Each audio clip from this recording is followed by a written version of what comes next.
नमस्कार, सेहत से जुड़े हमारे खास कार्यक्रम हेल्थ गुरु में आपका बहुत स्वागत है और मैं हूं आपके साथ शुभांगी ठाकुर।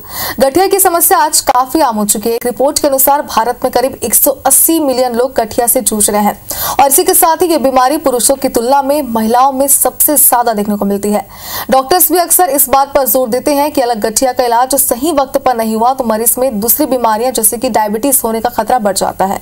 आज जरूरी है कि लोगों को इस बीमारी की ज्यादा से ज्यादा जानकारी दी जाए ताकि हम सभी इसके प्रति सतर्क रहें। और आज इस विषय पर हम चर्चा करने के लिए हमारे साथ स्टूडियो में मौजूद है रायपुर के रामकृष्ण केयर हॉस्पिटल से डॉक्टर अंकुर सिंघल, जो भारत के top hip and knee replacement surgeon में से एक हैं। डॉक्टर अंकुर, बहुत स्वागत है आपका IBC 24 में। थैंक यू, नमस्ते। तो सबसे पहले तो दर्शकों को हम ये बताना चाहते हैं कि डॉक्टर अंकुर को ज्वाइंट रिप्लेसमेंट सर्जरी और ऑर्थोस्कोपी UK और US में फेलोशिप, एंडो क्लिनिक में रिवीजन ज्वाइंट सर्जरी में फेलोशिप के लिए चुना गया है।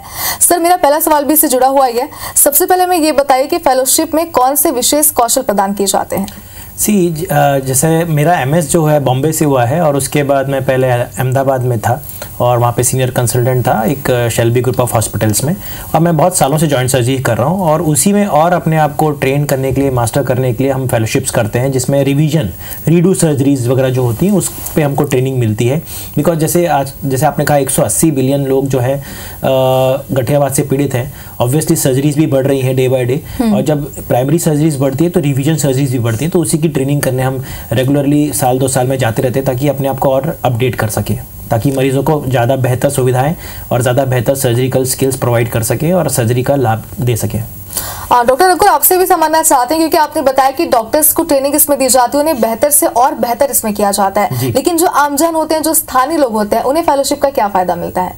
जैसा मैंने कहा ना कि अभी किसी भी स्थानीय लोग को कहीं बाहर मेट्रो सिटीज़ में जाने की ज़रूरत नहीं है, बिकॉज ट्रेन फैसिलिटीज़, एक्सपर्ट्स यहीं अवेलेबल हैं, उनके घर के नज़दीक अवेलेबल हैं, और वही फैसिलिटीज़ जो उनको मेट्रो सिटीज़ में मिलती थी वही सर्जरी रिजल्ट आपको यहाँ मिल सकते हैं। बिल्कुल डॉक्टर अंकुर, तो एक लोगों भी था कि फेलोशिप जो होता है वो सिर्फ डॉक्टर्स के लिए होता है, एक्सपर्ट्स के लिए होता है, हमारे लिए होता है, लेकिन जैसे कि आपने कहा कि अगर वो ट्रेंड होंगे तो हमारा इलाज भी बेहतर हो सकता है। गठिया के बारे में आपसे समझना चाहते हैं कि इसके बारे में हमने अक्सर सुनी, कई सारी चीजें सुनी, कई भ्रांतियां भी हैं। पहले तो ये बताइए कि गठिया होता क्या है, इसके प्रकार क्या होता है, इलाज क्या होता है इसका? बेसिकली इट्स अ वात रोग कहते हैं इसको, जिसको आर्थराइटिस कहते हैं। ये 2 प्रकार का होता है, एक ऑस्टियोआर्थराइटिस जिसको हम संधिवात कहते हैं जो उम्र के साथ होता है, एक होता है गठियावात या रूमेटॉइड आर्थराइटिस।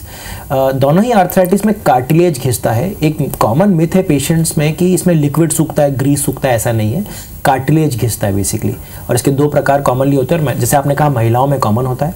तो ऑस्टियोआर्थराइटिस उम्र के साथ होता है और गठियावात या रूमेटॉइड आर्थराइटिस कम उम्र में होता है, और उसमें शरीर के बाकी जॉइंट्स इन्वॉल्व होते हैं, जैसे हाथों की उंगलियां, पैरों की उंगलियां, सुबह सुबह मॉर्निंग स्टिफनेस होती है। गठियावात एक पॉली आर्टिकुलर डिसीज है, बहुत सारे जॉइंट्स इन्वॉल्व होते हैं, और जो ऑस्टियोआर्थराइटिस है, संधिवात होता है, मोनो आर्टिकुलर डिसीज है, मतलब सिंगल जॉइंट इन्वॉल्व होता है।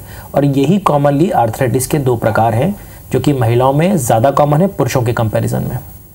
हाँ बिल्कुल डॉक्टर अंकुर, हमारे मुख्य जो विषय उस पर हम जाते हैं, घुटने की गठिया के इलाज के बारे में आज हम आपसे समझेंगे। तो सबसे पहले कि ये बताइए कि घुटने की गठिया का लक्षण क्या होता है, कैसे हम शुरुआत में समझे कि हमें इसके लक्षण हमें दिखाई दे रहे हैं और कैसे डॉक्टर्स के पास जाएं? अगर हम रूमेटॉइड आर्थराइटिस की बात करें तो मल्टीपल जॉइंट्स इन्वॉल्व होते हैं उसमें। हाथों की उंगलियां, पैरों की उंगली में स्वेलिंग आता है, सुबह सुबह मॉर्निंग स्टिफनेस होता है लगभग आधे घंटे से ज़्यादा। और अगर ऑस्टियोआर्थराइटिस से बात करें तो घुटना ही कॉमनली होता है। और जैसा आपने देखा होगा घरेलू महिलाओं को खड़े रह के खाना बनाना पड़ता है, सीढ़ियाँ चढ़नी पड़ती हैं, नीचे बैठना पड़ता है, तो इस चक्कर में उनके शुरुआती दौर में ही घुटने घिसने चालू हो जाते हैं, खासकर मीनोपॉज के आसपास। तो 40 से 45 साल की उम्र में उनको खड़े रहने में दिक्कत होगी, सीढ़ी चढ़ने उतरने में दिक्कत होगी, बैठ के उठने में दिक्कत होगी। अगर ऐसा कुछ हो रहा है तो मतलब ये वात रोग के लक्षण हैं और उनको एक एक्सपर्ट को दिखाना चाहिए इसी समय पे। डॉक्टर अंकुर, नी रिप्लेसमेंट सर्जरी के बारे में आगे हम आपसे बात करने वाले हैं, लेकिन सबसे पहले तो ये समझना चाहते हैं कि घुटने के जोड़ का मतलब क्या होता है, इसके बारे में बताइए। जैसा मैंने कहा आर्थराइटिस में कार्टिलेज घिसता है, तो नॉर्मली जिसके घुटने अच्छे हैं उसके ऊपर एक चिकनी कार्टिलेज की कवरिंग होती है। मैं एक मॉडल से समझाना चाहता हूँ। जैसे ये घुटने का जोड़ है, ये जो जोड़ है इसके ऊपर एक चिकनी कैप होती है जिसको हम कार्टिलेज कहते हैं, और ये नीचे भी हड्डी के ऊपर होती है और बीच में एक गद्दी होती है जो कि एक कुशन होता है। और जब ये अच्छी होती है तो घुटने में गैप होता है। विद एज जैसे जैसे उम्र बढ़ती है आपके घुटने का कार्टिलेज जो है वो पूरा घिस जाता है, और जब ये ऐसा होता है तो घुटने में गैप कम हो जाता है और घुटना आपस में टकराता है, इसलिए मरीज को दर्द उत्पन्न होता है और उसको चलने में दिक्कत होती है। इसी को ही आर्थराइटिस कहते हैं। इसके 4 स्टेजेस होती हैं, पहला, दूसरा, तीसरा और चौथा। इनिशियल स्टेज में हम दवाई से मरीज को ठीक करते हैं, लेट स्टेज में सर्जरी करते हैं। तो बहुत इंपॉर्टेंट है, अगर सही समय पे मरीज आ जाए एक्सपर्ट के पास तो हम इस बीमारी को रोकते हैं या स्लो कर देते हैं और सर्जरी से बचाते हैं मरीज को।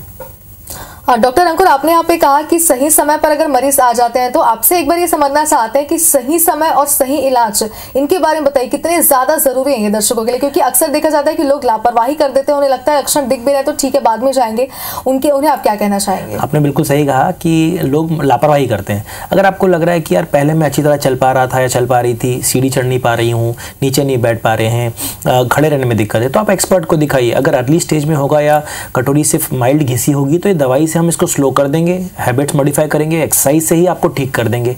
ये नहीं सोचना चाहिए कि जब मेरी तकलीफ इतनी बढ़ जाए कि मुझे चलने में लंगड़ापन आ जाए या मैं ठीक से खड़े नहीं हो पा रही, बहुत दिन भर दर्द रहता है, तब मैं एक्सपर्ट को दिखाऊं। आपको शुरुआती स्टेज में ही एक्सपर्ट को दिखाना चाहिए और अगर सही समय पे सही इलाज होता है तो इस बीमारी को हम रोकते हैं।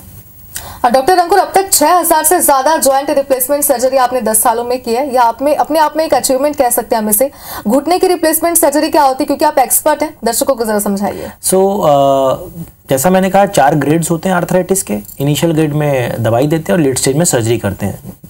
क्योंकि कार्टिलेज ही घिसता है तो सर्जरी में भी कार्टिलेज का ही रिसर्फेसिंग होता है, जो कि घिसा हुआ पार्ट है। मतलब एक जो कॉमन मिथ है छत्तीसगढ़ में कि जॉइंट रिप्लेसमेंट में पूरा जोड़ निकाल के नया जोड़ फिट करते हैं, वैसा नहीं होता। जैसे अगर हम घुटने की बात करें तो ये कार्टिलेज घिस चुका है, सर्जरी में हम इसी को रिसर्फेस करते हैं और एक आर्टिफिशियल कैप लगा देते हैं और आपके जॉइंट को वैसा ही रिकंस्ट्रक्ट करते हैं जैसे पहले था। So it's a resurfacing surgery या कैपिंग सर्जरी है, जो जिस तरह से ये जॉइंट सर्जरी होती है। तो पूरा जॉइंट निकालते नहीं है, इट्स अ कैपिंग सर्जरी जो होती है। और मैं जिस टेक्निक से ऑपरेशन करता हूँ उसका नाम है मिनिमम कट टेक्निक। मतलब हर चीज़ मिनिमाइज तरीके से होती है, मिनिमल रिसर्फेसिंग से होती है, मसल स्प्लिटिंग से करते हैं। इसलिए मरीज को हम 3 घंटे बाद चलाते हैं, सेम डे सीढ़ी चलाते हैं, सेकेंड डे चलता फिरता है और तीसरे दिन घर चला जाता है और घर पे भी नॉर्मल वॉकिंग करता है। तो ये एक मिनिमल इन्वेजिव वे में जॉइंट सर्जरी होती है, जिससे काफ़ी फास्ट रिकवरी होती है। क्या था पहले ज़माने में मरीजों को 2-2 दिन चलना नहीं जाता था, काफ़ी पेन होता था, नलियाँ लगती थी। ये सब चीज़ें इस टेक्निक से हमने हटा दी गई हैं, इसलिए मरीज़ की रिकवरी फास्ट होती है और अपनी नॉर्मल दिनचर्या में काफ़ी जल्दी वो आता है सर्जरी के बाद। मुझे उस टाइम में तो कोई पेन नहीं हुआ और एनेस्थीसिया दिया गया मुझे और सुन कर दिया लोअर पार्ट पूरा। उसके लिए भी बहुत सावधानी रखी गई एनेस्थेसियोलॉजिस्ट ने भी, और थोड़ा बीपी शूट ज़रूर करा, लेकिन उन लोगों ने मैनेज किया और मेरा बीपी जब नॉर्मल आ गया उन्होंने सर्जरी स्टार्ट किया और बहुत कंफर्टेबली मेरा सब पूरा काम A to Z पूरा अच्छे से हो गया। मैं ये बताना चाहूँगी कि मेरा बहुत ज़्यादा पेनफुल मेरा मामला रहा और 10-12 साल से ये पेन रहा, लेकिन डॉक्टर साहब ने मुझे बहुत एनकरेज किया, हिम्मत बंधाई और ये कहा कि आप पॉजिटिव सोच रखेंगी तो ही आपको जल्दी रिकवरी होगी, आप डरिए मत, बिल्कुल हिम्मत दिखाइए और करिए। काफी लंबे समय से लोगों का आप इलाज कर रहे हैं, इसलिए आपसे जानना चाहते हैं कि घुटने के रिप्लेसमेंट के लिए जो सबसे लेटेस्ट तकनीकें हैं उनके बारे में जरा बताइए। तो हम जो टेक्निक का इस्तेमाल करते हैं minimum cut technique, it's an advance technique in which we perform a joint surgery और मरीज़ काफ़ी फास्ट रिकवरी उसकी होती है इसमें और जल्दी नॉर्मल वो हो जाता है। पहले ज़माने जैसा नहीं है, मरीज़ को पेन भी बहुत कम रहता है एंड अपनी नॉर्मल एक्टिविटीज़ में भी जल्दी आता है। And it is possible only because of our innovative technique which is a minimal way of performing a knee replacement surgery. Ankur sir से फिर सलाह लेने आया कि ऐसा ऐसा हुआ है, मैंने नी रिप्लेसमेंट करवाया है और मेरा ये एक पैर का पेन नहीं जा रहा है। उन्होंने बोला घबराने की कोई बात नहीं, अपन इसका डायग्नोस करते हैं और फिर क्या प्रॉब्लम है ये अपन डायग्नोसिस में पकड़ते हैं। यहाँ पे उन्होंने मेरी रिवीजन नी सर्जरी करवाई और उसके बाद फिर क्या हुआ कि मालूम नहीं 10-15 दिन में ही ऐसा लगने लगा कि मेरे दोनों पैर इतने परफेक्ट हो गए हैं और मैं बिल्कुल दौड़ के चलने लगा, यानी बिल्कुल पूरा ये एकदम नॉर्मल हो गया। डॉक्टर अंकुर, हिप जोड़ क्या होता है इसके बारे में जरा बताइए। जैसा मैंने कहा घुटने के ऊपर कार्टिलेज होता है, उसी तरीके से हिप जॉइंट के ऊपर भी कार्टिलेज होता है और छत्तीसगढ़ में कुछ बीमारियां एंडेमिक की जैसे सिकल सेल हुआ, थैलेसीमिया हुआ, उसमें क्या होता है आपका कार्टिलेज घिस जाता है बिकॉज आपकी वेस्कुलर सप्लाई कम हो जाती है बॉल की, उसी को हम एवेस्कुलर नेक्रोसिस कहते हैं। और जब ऐसा होता है तो कूल्हे में जो गैप होता है वो कम हो जाता है और कूल्हा आपस में टकराता है और हमको दर्द होता है। और इसके भी 4 ग्रेड्स होते हैं, ग्रेड 1, ग्रेड 2, ग्रेड 3 और ग्रेड 4 और ग्रेड वाइज ही ट्रीटमेंट होता है। अगर मरीज सही समय पर हमारे पास आता है तो हम उसको ऑपरेशन से बचाते हैं। और डॉक्टर अंकुर, ग्रेड का आपने जिक्र किया, इसलिए आपसे यही जानना चाहते हैं कि हिप रिप्लेसमेंट सर्जरी में आप कैसे करते हैं, इसका ट्रीटमेंट पूरा क्या होता है, कैसे पता चलता है किस ग्रेड में कौन सा स्टेप लेना है आगे? जब मरीज़ हमारे पास आता है तो हम उसके एक्सरेज वगैरह करते हैं उसकी हिस्ट्री के बेसिस पे, और हम ये देखते हैं कि जॉइंट असेस करते हैं कि कैसा जॉइंट है, उसका बॉल की संरचना कैसी है, उसकी गोलाई कैसी है, अगर उसका सॉकेट पूरा घिस चुका है तो किस तरह से घिसा है, सीटी स्कैन्स वगैरह भी करने पड़ते हैं कई बार, and then we plan the surgery. तो अगर मैं मॉडल की से बात करूँ तो ये अपना बॉल है, ये बॉल का जो कार्टिलेज है पूरा घिस चुका है, सेम सॉकेट भी घिस चुका है, और जब ऐसा होता है तो कूला आपस में टकराने लगता है जिसको हम आर्थराइटिस कहते हैं, और तब मरीज़ को दर्द होता है। और अगर लेट स्टेज में आता है तो हम ऑपरेशन करते हैं, और ऑपरेशन में क्या करते हैं, ये भी मिनिमल इन्वेसिव तरीके से मैं करता हूँ, और उसमें सिर्फ जो घिसा हुआ पार्ट है बॉल उसको निकाल के एक आर्टिफिशियल बॉल लगा देते हैं, एंड सॉकेट को भी हम रीसरफेस करते हैं और आपके जॉइंट को ऐसा रिकंस्ट्रक्ट कर देते हैं, जस्ट लाइक दिस। ये आप देख सकते हैं, इट्स अ सेरामिक जॉइंट, और यहाँ पे भी सेरामिक है, और बॉल को ऐसे हम रिप्लेस कर देते हैं, और मरीज़ का कूला हम वैसे ही रिकंस्ट्रक्ट कर देते हैं जैसा 15 से 20 साल पहले था, और वो काफ़ी फास्ट हमारी टेक्निक से नॉर्मल ज़िंदगी में अपनी वापस आता है, गाड़ी चला रहा है, सीढ़ियाँ चढ़ता है आराम से, 3000-4000 सीढ़ियाँ आराम से चढ़ रहा है, बाइक वगैरह सब चलाता है, and he becomes just like a normal young guy once the surgery has been done. उसमें मतलब दिक्कत आ रहा था, बहुत प्रॉब्लम था, बहुत ज़्यादा दर्द हो रहा था, तो फिर हम इधर उधर सर्च मारा कि ठीक हो जाए, तो फिर अंकुर सर से फिर मिला, तो अंकुर सर इतना अच्छे हैं कि उसने बोला कि टेंशन मत लेना बिल्कुल भी, मतलब नॉर्मल ऑपरेशन होता है उतना टेंशन नहीं लेना है उसमें। तो फिर मैंने ऑपरेशन करवाया 2020 के आसपास, 20 से 21 में है, तो अभी लगभग 400-500 लग गया। तो जब से रिप्लेसमेंट हुआ है तब से तो अभी तक समस्या कुछ नहीं है, और ज़िंदगी नॉर्मल हो गया एकदम, गाड़ी वाड़ी चलाना है, चलना फिरना है, उठना बैठा एकदम नॉर्मल हो गया। नहीं तो पहले 2 कदम चलना भी बहुत ज़्यादा मुश्किल होता था। बिल्कुल डॉक्टर अंकुर, ये तो आपने बताया कि हिप रिप्लेसमेंट सर्जरी कब की जाती है, क्यों की जाती है, इसका कारण क्या होता है, लेकिन इसके लाभ क्या होते हैं? ये सर्जरी करने के बाद जो प्रॉब्लम्स रहती है किसी पेशेंट को, वो कैसे पूरी तरीके से ठीक हो जाती है? जैसा मैंने कहा, मेन प्रॉब्लम जो होती है वो पेन होता है, क्योंकि आपका जो कार्टिलेज है पूरा घिस चुका है। उसके बाद आपकी चाल में थोड़ी कमी आती है, लंगड़ाहट होती है, आप लकड़ी पकड़ के चलते हो। It is all because of the pain and the deformity after that.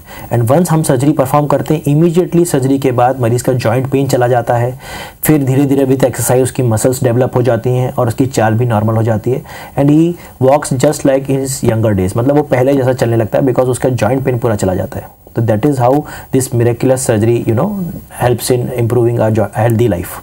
और डॉक्टर अंकुर, इस सर्जरी में किस प्रकार के इम्प्लांट का उपयोग किया जाता है? मूलतः 2 प्रकार के इम्प्लांट्स होते हैं। पहला होता है कोबाल्ट क्रोमियम का।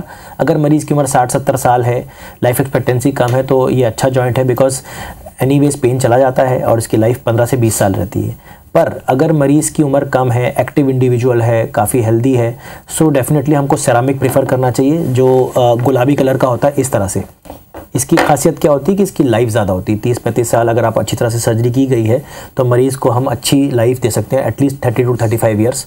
सो अगर यंग एक्टिव इंडिविजुअल है तो ceramic is the preferred joint. तो 2 ही तरह के जॉइंट्स होते हैं हिप जॉइंट में, सेरामिक या फिर कोबाल्ट क्रोमियम।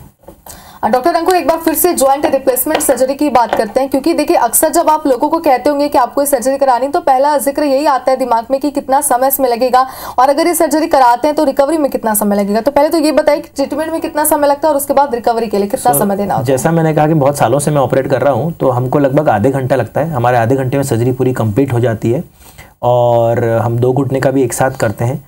और हमारे प्रोटोकॉल में हम सेम डे चलाते हैं, 3 घंटे बाद मरीज़ को चलाते हैं, सेकंड डे सीढ़ी चढ़ता है और तीसरे दिन घर चला जाता है। घर में भी कोई रिस्ट्रिक्शन नहीं है, इसलिए हमारे मरीज़ लगभग 1 महीने में अपने नॉर्मल जीवन व्यतीत करते हैं, सारे काम करते हैं, बाहर जाते हैं, लाइफ को एंजॉय करते हैं। रोबोटिक सर्जरी का अगर हम जिक्र आपसे करें तो ये सर्जरी कैसे की जाती है, और लोगों को एक भ्रम भी है इसको लेकर के कि रोबोट इसमें इलाज करते हैं, इस भ्रम को आप कैसे दूर करेंगे दर्शकों का? रोबोटिक सर्जरी जो काफ़ी अभी 1-2 साल में प्रचलित हुआ है भारत में, सबसे पहली चीज़ तो रोबोटिक असिस्टेड होता है। Robot helps the surgeon. ये उसी तरीके से जैसे एयरप्लेन में अगर पायलट अच्छा हो तो ही सर्जरी अच्छी होती है। कभी भी कोई सर्जरी में सर्जन को रिप्लेस नहीं कर सकता। Robot can't replace the surgeon, he just help the surgeon. तो रोबोटिक सर्जरी में सबसे पहली चीज़ तो रोबोट सर्जरी नहीं करता है, वो सर्जन की हेल्प करता है। अगर सर्जन को कुछ हेल्प चाहिए regarding the cuts and degrees, then robot will help it. पर इसके लिए सर्जिकल एक्सपर्टीज होना बहुत जरूरी है और सर्जन को एक्सपर्ट होना बहुत ज़रूरी है। रोबोट सिर्फ आपकी हेल्प करेगा, रोबोट आपकी सर्जरी अच्छी नहीं कराएगा। सर्जन का इसमें बहुत इंपॉर्टेंट रोल है। जस्ट लाइक एयरप्लेन्स में इतनी मशीन्स होती हैं, टेक ऑफ लैंडिंग पायलट अगर अच्छा हो तो ही अच्छी होती है, नहीं तो वो भी नहीं होती। So robot is a tool which helps the surgeon in performing the surgery. तो it's a robotic assisted surgery, इसमें रोबोट ऑपरेट नहीं करता है। डॉक्टर अंकुर, ये बहुत ही बड़ा भ्रम था जो आपने दर्शकों का दूर किया, लेकिन देखिए रोबोटिक सर्जरी का जिक्र हमने यहाँ पर किया है, तो एक सवाल और आपसे लेना चाहते हैं, क्योंकि अक्सर हम देखते हैं कि आज की डेट में कुछ इन्फ्लुएंसर्स हैं या फिर कुछ कहीं के सोशल मीडिया जो कंटेंट बनाते हैं वो कई तरीके के वीडियोस डालते हैं इसे लेकर, जिसमें कई भ्रम भी होते हैं और अक्सर ये होता है कि लोग उसे देखकर उसी से प्रभावित हो जाते हैं, वो यही समझने लग जाते हैं। उन्हें आप क्या कहेंगे? डॉक्टर से सलाह लेना तो लोग आजकल थोड़ा सा समझते हैं कि नहीं, यूट्यूब से काम चला लेते हैं, उन्हें आप क्या कहेंगे? नहीं, इंडिया में काफ़ी मार्केटिंग होती है, काफ़ी गिमिक्स होते हैं। मैं इनको यही बोलूँगा कि उसी से सलाह लें जिसके पास एक नॉलेज है और जो परखा हुआ है एंड जो आपको एक सही सलाह दे, बिकॉज काफ़ी जगह ये सब कंटेंट्स अवेलेबल होते हैं बट एक्चुअल में बहुत सारी चीज़ें उनको पता नहीं होती। तो इट इज़ ऑलवेज बेटर कि आप एक एक्सपर्ट को दिखाएं एंड एविडेंस देखिए कि कितने साल से चीज़ है, कितने साल चली है। सिर्फ सुनी बातों पे या देखी बातों पे नहीं, आप प्रॉपर लिटरेचर पढ़िए और उसके बाद जज करिए। It is always better to consult an expert who has a vast experience in this field. बिल्कुल, और हम भी ये कहना चाहते हैं कि हमारे जो दर्शक इस वक्त हमें देख रहे हैं वो भी अगर कहीं भी लक्षण आपको दिखते हैं जैसे कि डॉक्टर अंकुर ने बताया, तो पहले आप डॉक्टर से ही संपर्क करिए, वो जो आगे ट्रीटमेंट आपको बताते हैं उसी को आप फॉलो करिए। डॉक्टर अंकुर, EVN क्या होता है, इसके बारे में बताइए, इससे शुरुआती लक्षण निदान क्या क्या होते हैं? सो EVN का जो मतलब है, इट इज एवेस्कुलर नेक्रोसिस, मतलब आपकी जो हड्डियों में खून जाना कम हो जाएगा। अब जब खून जाना कम हो जाएगा, जैसे ब्लड अगर अपने हार्ट में ना जाए तो हार्ट अटैक हो जाता है, उसी तरीके से अगर हड्डी में खून ना जाए तो हड्डी मरने लगती है। इसको हम नेक्रोसिस कहते हैं। अब क्या ऐसी बीमारियां होती हैं जिसमें ऐसा हो सकता है? छत्तीसगढ़ में सिकल सेल और थैलीसीमिया के काफ़ी patients, it's an endemic disease. Even corona के बाद भी because of steroid over use काफ़ी मरीजों के बॉल्स में जो गोला होता है या बॉल एंड सॉकेट होता है, जो हिप जॉइंट है, उसमें ब्लड सप्लाई कम हो जाती है, और जब ब्लड सप्लाई कम हो जाती है तो वो पार्ट मरने लगता है, उसको हम नेक्रोसिस कहते हैं। एंड जब ऐसा होता है तो आपका कार्टिलेज पूरा डैमेज हो जाता है एंड देन आपको पेन स्टार्ट हो जाता है। इसी को एवेस्कुलर नेक्रोसिस कहते हैं, जिसके 4 ग्रेड्स होते हैं, जैसे मैंने बताया, ग्रेड 1, ग्रेड 2, ग्रेड 3 और ग्रेड 4। इनिशियल स्टेजेस जब आती है मरीज की, या ग्रेड 1, ग्रेड 2 में हम दवाई से ठीक करते हैं और लेट स्टेज में हम सर्जरी परफॉर्म करते हैं। डॉक्टर अंकुर, ये तो आपने बताया कि EVN होता क्या है, लेकिन इसका ट्रीटमेंट क्या होता है, इसके बारे में बताइए। और कुछ लोग का ये भी कहना है कि अपने आप भी ठीक हो जाता है, इस पर क्या कहेंगे? पहली चीज़ तो EVN जो होता है अपने आप ठीक नहीं होता। दूसरा चीज़, अगर इनिशियल स्टेज में मरीज आता है तो हम कुछ ऐसी दवाई देते हैं ताकि उसकी हड्डी मजबूत हो जाए और उसकी जो हिप जॉइंट है उसका शेप चेंज ना हो, या जो EVN है वो बढ़े ना। इनिशियल स्टेज में हम ऐसा ही ट्रीटमेंट करते हैं। बट अगर मरीज़ हमारे पास लेट स्टेज में आता है, जब ऑलरेडी उसका जो बॉल एंड सॉकेट डैमेज हो चुका है या उसका जो हिप जॉइंट है उसकी वेस्कुलर सप्लाई चली गई है, तब वो आते हैं हमारे पास। तब ज़्यादातर हमको सर्जरी ही करनी पड़ती है, जिसको हम हिप रिप्लेसमेंट कहते हैं, मिनिमल इन्वेजिव वे में, तो ही मरीज़ को पूरी तरीके से आराम मिल जाता है। डॉक्टर अंकुर, अक्सर ये देखा गया है कि कई वृद्ध मरीज या हम कहें कि ओल्ड एज जो पेशेंट होते हैं वो घर में गिर जाते हैं और कूल्हे के फ्रैक्चर से पीड़ित हो जाते हैं। इससे बचने के लिए एज ए डॉक्टर उन्हें क्या सावधानियां बरतनी चाहिए, क्या एडवाइस देंगे आप? बहुत ही इंपॉर्टेंट क्वेश्चन है, ये सही बात है। जिन मरीजों की उम्र 70 से 80 साल होती है उनमें चांसेस रहते हैं कि बाथरूम में वो गिर जाते हैं और हिप का फ्रैक्चर हो जाता है, बिकॉज वहाँ की बोन्स जो होती है वो कमज़ोर होती है। तो मैं कहना चाहूँगा दर्शकों को कि जितने भी आपके घर में अगर दादा दादी, नाना नानी जो भी इस उम्र में है, ध्यान रखें कि बाथरूम जो है गीला ना हो। सबसे पहली चीज़, जो रूम है वो वेल लाइटेड होना चाहिए, मतलब रोशनी ज़्यादा होनी चाहिए, कुछ भी फ्लोर पे पड़ा नहीं होना चाहिए। अगर घर में बच्चे हैं तो ध्यान रखिए खिलौने वगैरह, लिटरिंग ना हो बेसिकली, बिकॉज यहीं से ही कई बार गिर के फंसते हैं। बहुत इंपॉर्टेंट है, बाथरूम के बाहर जो पायदान होता है वो भी फिसलन वाला नहीं होना चाहिए, पतला नहीं होना चाहिए, एकदम मोटा स्टर्डी होना चाहिए ताकि वो गिरे ना। बिकॉज मैंने देखा है मैक्सिमम लोग रात में ही गिरते हैं, बिकॉज हमारे रिफ्लेक्सेस स्लो होते हैं और सडनली हम बाथरूम करके आ रहे होते हैं, वृद्ध मरीज गिर जाता है। दूसरी इंपॉर्टेंट चीज़ क्या है, जो भी बाथरूम होता है उसके बाथरूम के अंदर आप रेलिंग लगाइए, ताकि अगर मान लीजिए कुछ झटका लगे तो तुरंत पकड़ लें और गिरने से बचें। बहुत इंपॉर्टेंट है, अगर घर में आपके ओल्ड मरीज़ हैं 80 साल, 70 साल, 90 साल, तो प्लीज़ बाथरूम में रेलिंग लगाइए। इवन कम्बोर्ड के बगल में भी रेलिंग लगाइए ताकि बैठ के उठने में भी वो सपोर्ट ले सकें, बिकॉज यही पोजीशंस होती हैं जिसमें मरीज़ इस उम्र में गिरता है। अगर ये सावधानियां बरतते हैं तो गिरने के चांसेस काफ़ी कम हो जाते हैं।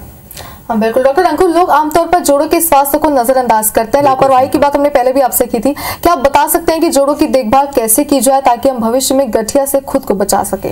देखिए, महिलाओं में ये कॉमन होता है, पुरुषों में लगभग 60-70 साल के आसपास होता है, महिलाओं में 40-45। तो अगर आप मीनोपॉजल एज ग्रुप में हैं तो ध्यान रखें, वजन कम रखें, नियमित कसरत करें, स्विमिंग, साइकिलिंग, वॉकिंग, ये अच्छी एक्सरसाइजेज होती हैं घुटने के लिए। अपना आहार न्यूट्रिशियस फूड लें, दूध, दही, पनीर, मिल्क प्रोडक्ट्स लीजिए, अपना पालक वगैरह होता है, सब्जियां ज़्यादा खाइए, अपना वजन कंट्रोल में रखेंगी महिलाएं जो कि मेनोपॉजल एज ग्रुप में हैं, कसरत करेंगी तो ये बीमारी जो है आपको नहीं होगी। अपना खान पान ठीक रखें, एक्सरसाइज करें, ऐसी कोई एक्टिविटी जैसे सीढ़ी चढ़ना, ज़मीन पर बैठना, ये सब अवॉइड करें अगर आपको जॉइंट पेन हो, क्योंकि आपको अपने शरीर का ख्याल रखना है। मैं हमेशा बोलता हूँ कि जो महिलाएं होती हैं वो होम मिनिस्टर होती हैं घर की, अगर वही अपना ख्याल नहीं रखेंगी तो फिर तो सरकार गिर जाएगी हम लोगों की। तो इसलिए वेरी इंपॉर्टेंट है कि महिलाएं अपना ख्याल रखें, और कैसे करें, नियमित कसरत करके, आहार अच्छा रख के और वजन कंट्रोल रखेंगे तो जॉइंट प्रॉब्लम्स उनको नहीं होगी। हाँ बिल्कुल डॉक्टर अंकुर, एक बात और आपसे समझना चाहते हैं, क्योंकि देखिए थोड़ा टेक्निकली क्वेश्चन है ये कि अगर आपने इतनी सारी नी रिप्लेसमेंट सर्जरी की हुई है तो आप जरा ये बताइए कि क्योंकि फायदा तो इससे लोगों को बहुत ज्यादा हुआ है, लेकिन इसकी प्रॉफिट दर अगर हम बात करें, सफलता दर की, तो ये आपको कितनी लगती है अब तक? जो सक्सेस रेट है जॉइंट सर्जरी का वो अनसक्सेस रेट से काफ़ी ज़्यादा है। और मेरे को कई पेशेंट्स आते हैं कि सर ऑपरेशन कराया नहीं चल पा रहे। हमको एज अ लेमैन यही लगता है कि यार ऑपरेशन कराया है तो चलना चाहिए, चल क्यों नहीं पा रहा, पक्का घुटने में कुछ प्रॉब्लम है या ऑपरेशन खराब हुआ है। पर एक्चुअल में कई चीज़ें और भी होती हैं, सिर्फ ऑपरेशन कराया उससे मरीज़ नहीं चल पा रहा ऐसा नहीं होता। कई बार ऐसा होता है कि मरीज़ का ऑपरेशन तो अच्छा होता है पर उसको कमर में नस दबरी होती है, दिमाग में नस दबरी होती है, या उसको पार्किंसन हो जाता है। ऐसी कई चीज़ें होती हैं, नसों की प्रॉब्लम्स होती है जिसकी वजह से चल नहीं पाता। पर हमको एज अ लेमैन लगता है कि यार उसका घुटना ही खराब होगा, पर ऐसा नहीं है। घुटना सर्जरी अगर अच्छी तरह की गई है तो उसके रिजल्ट बहुत अच्छे हैं। कई बार मेरे को पेशेंट्स आते हैं, एग्जांपल देते हैं वाजपेयी जी का, कि वाजपेयी जी का सर्जरी हुआ और चल नहीं पाए, पर एक्चुअल में सर्जरी तो उनको अच्छा ही हुआ था, वो चल नहीं पाए बिकॉज उनको पार्किंसन हो गया, लंग्स उनकी प्रॉब्लमेटिक थे, बहुत सारे अलग मेडिकल इशूज़ हैं जिसकी वजह से चल नहीं पाए। पर घुटना सर्जरी एक ऐसी सर्जरी है, अगर आप एक्सपर्ट से कराते हैं और सर्जरी अच्छी तरह की गई है तो उसके रिजल्ट जो हैं वो लॉन्ग टर्म रिजल्ट हैं, शॉर्ट टर्म नहीं है। डॉक्टर अंकुर, आपने हिप के बारे में कई सारी चीजें बताई, इसकी सर्जरी के बारे में बताया, क्या इससे रिलेटेड और कोई प्रॉब्लम्स है उनके बारे में बताइए। जी बिल्कुल, जैसा हमने कहा कि महिलाओं में गठियावात कॉमन है, ऐसी एक हिप की बीमारी जिसको हम एंकालोजिंग स्पॉन्डिलाइटिस बोलते हैं, हिंदी में बोले तो पुरुषों का गठियावात। ये वो बीमारी है जो आपकी कमर या कूल्हों को इन्वॉल्व करती है, एडी को इन्वॉल्व करती है, जैसे मिडिल एक्सिल जो स्केल्टन होता है, एक्सियल स्केल्टन, उसी को इन्वॉल्व करती है। और इसमें एक जीन होता है HLA-B27, अगर पुरुषों में वो पॉजिटिव होता है तो उनमें ज़्यादातर ये देखा गया है। और एंकालोजिंग स्पॉन्डिलाइटिस एक ऐसी बीमारी है जिसमें ना सिर्फ आपके हिप जॉइंट्स इन्वॉल्व होते हैं, अपना बैक इन्वॉल्व होता है, आपके एडी भी इन्वॉल्व होती है। मरीज़ को हील पेन काफ़ी होता है, सुबह सुबह मॉर्निंग स्टिफनेस होती है, तो बहुत ज़रूरी है अगर आप उसको सही समय पे दिखा सकते हैं तो हम सर्जरी से मरीज़ को बचाते हैं। इसको बैम्बू स्पाइन भी कहते हैं। कितनी बार मैंने देखा है पेशेंट्स ने ट्रीटमेंट नहीं लिया और सडनली उसकी कमर स्टिफ हो चुकी है, मूवमेंट में दिक्कत हो रही है, और फिर वो एक्सपर्ट के पास आता है और हम देखते हैं कि उसकी कमर जो है वो फ्यूज़ हो चुकी है, इसलिए उसको बैम्बू स्पाइन कहते हैं। तो ये एक जेनेटिक बीमारी है और इसका भी इलाज संभव है अगर आप सही समय पे आए। तो एंकालोजिंग स्पॉन्डिलाइटिस भी एक तरह का गठियावात है जो पुरुषों में काफ़ी कॉमन है। डॉक्टर अंकुर, क्योंकि समय के हमारे पास थोड़ी कमी से जाते आते एक जरूरी सवाल आपसे लेना चाहते हैं। हमारे जो दर्शक इस वक्त हमारे साथ बने, उन्हें बताइए कि सेहत को लेकर उन्हें क्या सावधानियां बरतनी चाहिए, क्या एडवाइस आप देंगे ऐसे डॉक्टरों ने? मैं तो एक ही स्लोगन कहता हूँ, स्वस्थ रहो, तंदुरुस्त रहो, मस्त रहो, मेंटली आप खुश रहो। परेशानियाँ सबकी ज़िंदगी में जितनी कम रखोगे उतनी अच्छा। खान पान अच्छा रखिए और एक्सरसाइज करिए, इससे बेस्ट कोई चीज़ नहीं है। पैसा तो ज़िंदगी भर कमाना है, बट आपका शरीर जो है वो ही सबसे आपकी अमूल्य धरोहर है जिसका खास ख्याल रखें। हाँ बिल्कुल डॉक्टर अंकुर, तो कई सारी जानकारियां सर्जरी को लेकर के भी आपने हम तक पहुंचाई, और जो भ्रांतियां थी, जो भ्रम में हम जी रहे थे, उन्होंने उसे आपने दूर किया है। बहुत शुक्रिया आपका हमारे साथ जुड़ने के लिए। Thank you so much. और इसी के साथ एक बार फिर से हमारे दर्शकों को ये कहना चाहते हैं कि अपनी सेहत का, अपने परिवार की सेहत का जरूर ध्यान रखिए और हमें दीजिए अनुमति। नमस्कार।